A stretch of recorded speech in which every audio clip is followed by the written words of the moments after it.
Hi everyone, welcome to the Joy of Blue collaboration, where each month we make something out of things that are blue. And if you remember, last month was the first in this collab. I am not the host, it is Crafting and Relaxing, who is Sarah. Hi Sarah.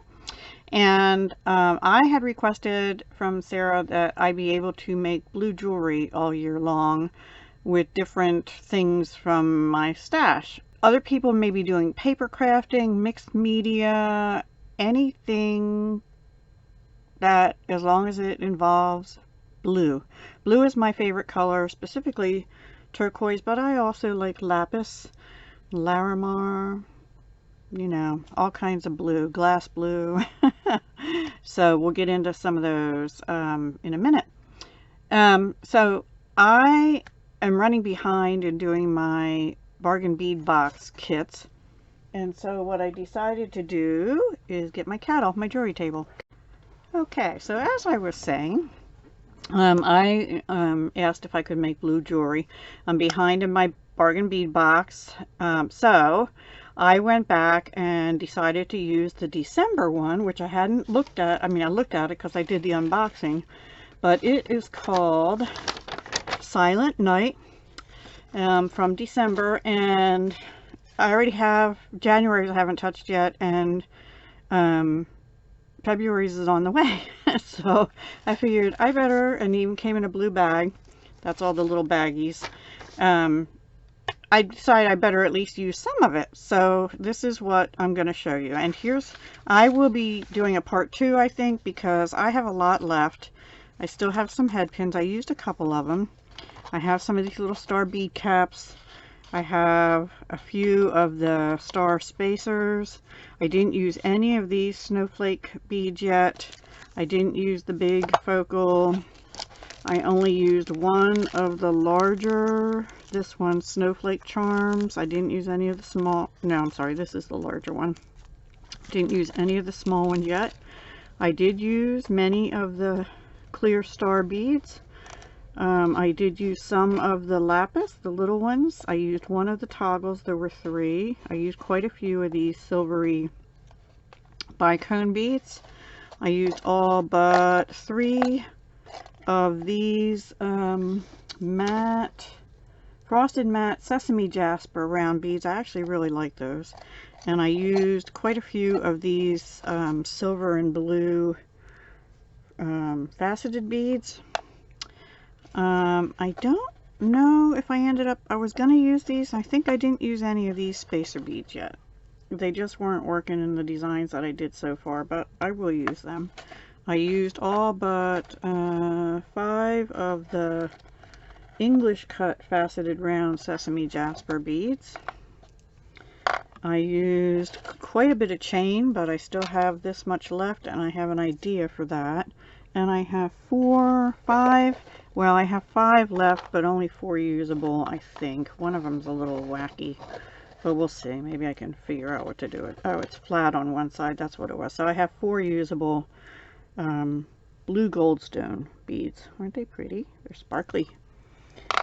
And I think that's it. That's what I have left. So let me put this back here. I'm going to turn you upwards and show you the pieces, and then I'll hold them and explain them to you as well. So the first thing I made was this bracelet,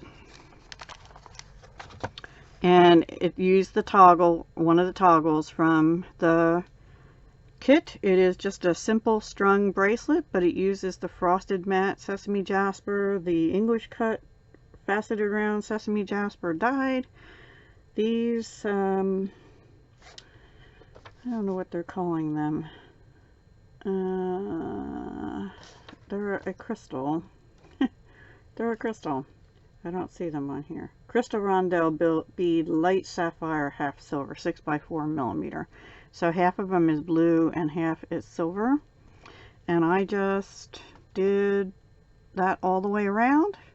Put it on a toggle, and it looks really nice on. I don't know if I'll be giving that one away or not. We'll see. So then the next thing I made was this necklace here. Now this, I forgot to tell you things I used a few other things from my stash. For the bracelet and this, I used Pro Econoflex Soft Flex Steel Gray. This is 49 strands, so it's a good wire. I didn't use the colored wires for this particular set, but I did use this on anything that I strung.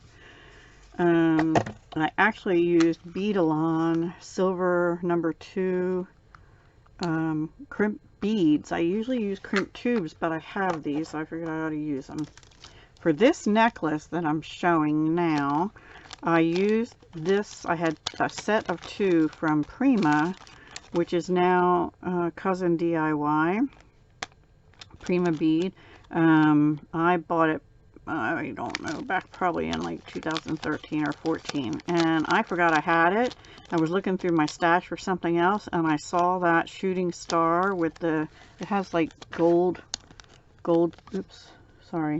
stars, and then I had like a hammered toggle part, and I thought I'm going to make that the focal in this, and I thought it would go really good with these big electroplated agate beads, matte blue iris, 12-piece strand. I used them all between the necklace and the earrings, and I just thought that that went really well with the necklace. I did use the stars in here too, and the blue goldstone, and some of the silver beads, and the snowflake, the star spacers, and also the tiny little blue lapis is on either side of each star there, so if you can see it. Now this is actually a longer piece than what's showing because I have it tied up in the back. So what I did is I put blue goldstone with silver spacers in the back. I forget how long. I think this is, oh gosh, I can't remember how long it is, guys. I'm sorry. I'll when I list it in my Etsy shop, which I will be doing. But I figured that way, if someone wanted to, I tried it on both ways, you could put the toggle in the back and you'd have more of the goldstone showing. Look how pretty that is there. I just twisted it together with a piece of wire to hold it on, and it's got, you know, stars here. I don't know what I just dropped. Anyway, there we go. So that was the next piece, and then I did the earrings to go with it, and I just have, let me bring them closer. I have them on lever backs. The blue frosted agate again, electroplated, and this time I have the little star bead caps on. Silver bicone from the kit, and then these have the little stars with the little faceted blue agate. Now I did bring in a little bit daintier of a chain than what was in the kit. Let me show you what was in the kit, what I used. You can see the kit one here is much bigger chain. I have this bead landing. It's been in my stash for a while, since 2012. And I just used a little bit of it for the second star dangle. I usually do it in 3s, but I thought it looked good with the 2. And yeah, so that's what I did for those. I think they're really pretty. And then the next thing I did was this necklace here. No, I'm sorry. The next thing I did was this bracelet. And this, I found these 3-to-1 connectors, and they are called Half Moon Filigree. They're by Beadalon. Got them in 2014 for $1 a pair. So then they're silver plated, 3-to-1 half moon. So that's what it looked like. And I don't know if I got them at they used to have tent sales around here because Beadalon is in my area, for the manufacturing facility anyway. Let me pull this out. I'm having a little trouble with this one. One strand might be too long or something, but this is what it looks like. And then that and that on either side. So on your wrist it looks really nice. It curves nicely. And then I just attached chain with an oval jump ring, 2 oval jump rings, and I have the lobster claw actually on one side over here. And that lobster claw was from Bead, I think. Yes, and it was in my stash. I had bought a bag of them a while back.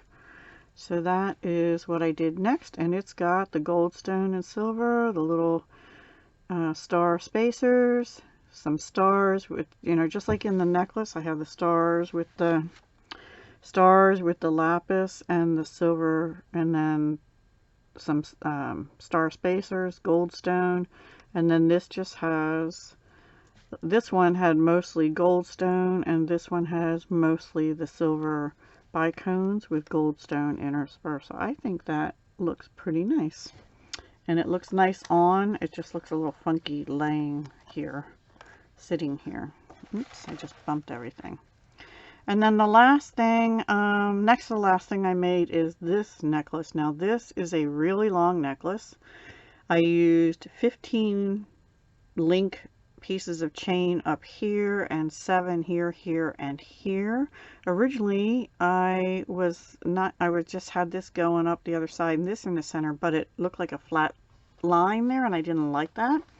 So I changed it. These are all just regular loop bead links connected to the chain because I didn't want to add the extra length of the wire wrap would add. And then what I did is, did I put a clasp on this one in the back? I did. Okay, so this is, I think it's about 22 to 24 inches with the clasp in the back plus the dangle. Now the dangle is one of the snowflake charms, but I connected it on to this 7-link chain with a lobster clasp. And I did that because the necklace looks nice without any dangle, but I thought it looks cute in winter with the snowflake charm. But I also decided just to go simple with this piece that was from the kit, put an oval jump ring on and another lobster claw. I have this backwards here actually. So let me see if I can do it on camera. Just detach that and reattach this, and now you have an everyday, I probably got that in the wrong jump ring. Anyway, if it's 7, so if you get it, if you do it in the 4th one, it lays just right. But you get the idea. And so it can be winter, it can be anytime, or it can just be a necklace without any dangle at all. And so that is what I did for that necklace. Let me show you the back. The back is just a lobster claw with an oval to go with the lobsters in the front. But it's 15 links of chain everywhere except in the front piece. And those are just 7 links of chain, and this one is 7 also, and I think I got it, oh, I got it 1 off when I put that on, but you get the idea. And then the last pair of earrings I made were these, also on lever backs, and we got 2 of these in the kit, and I just had to make earrings with them. I put them on an eye pin. I was originally thinking I was going to put a dangle on, but I kind of like them without the dangle, and I think it's okay that the eye pin's there. And I did use the little star bead cap on the bottom of them just to add a little sparkle and also to protect the crystal. And then this is blue goldstone. I just put it on a silver plated eye pin and wire wrapped it and put it on, and they do go front facing. Yeah. So yeah, that's what I made. 2 bracelets, 2 earrings, and 2 necklaces. And this one could be 3 necklaces because it's interchangeable. And I had done that once before. There's a black spinel necklace in sterling silver on my Etsy shop. That one has a removable tassel piece, and I've done that, I don't know, ages ago. So I thought that everything came out pretty nice, and I have quite a bit left that I'll be playing with still. Thank you, Sarah, for letting me be in the Joy of Blue collaboration. Please be sure to go check Crafting and Relaxing out, who is the host, as well as everyone else. Their channels will all be linked down below. Also, if anybody's interested, I was just featured in the Softflex blog, Softflex company blog on February 10th. They did a really nice write-up for me. Thank you so much, Softflex. You know, I'm not sponsored by them or anything, but it was just nice that, long story, but anyway, they ended up asking me if I wanted to do it, and I was hesitant, but I said yes, okay, sure. And they did a really nice job, and I thank them so much for that. And at some point also I'll be back with a part 2 of my December bargain bead box, or maybe I'll just move on and work on January's next. And I'll be back on the 18th with my collaboration, which is jewelry making fun. So come see what our colors and themes are for this month on that collaboration. I believe that's at 10 a.m. on the 18th. Thanks so much for watching. Bye for now. Hugs, love, and peace. Stay safe.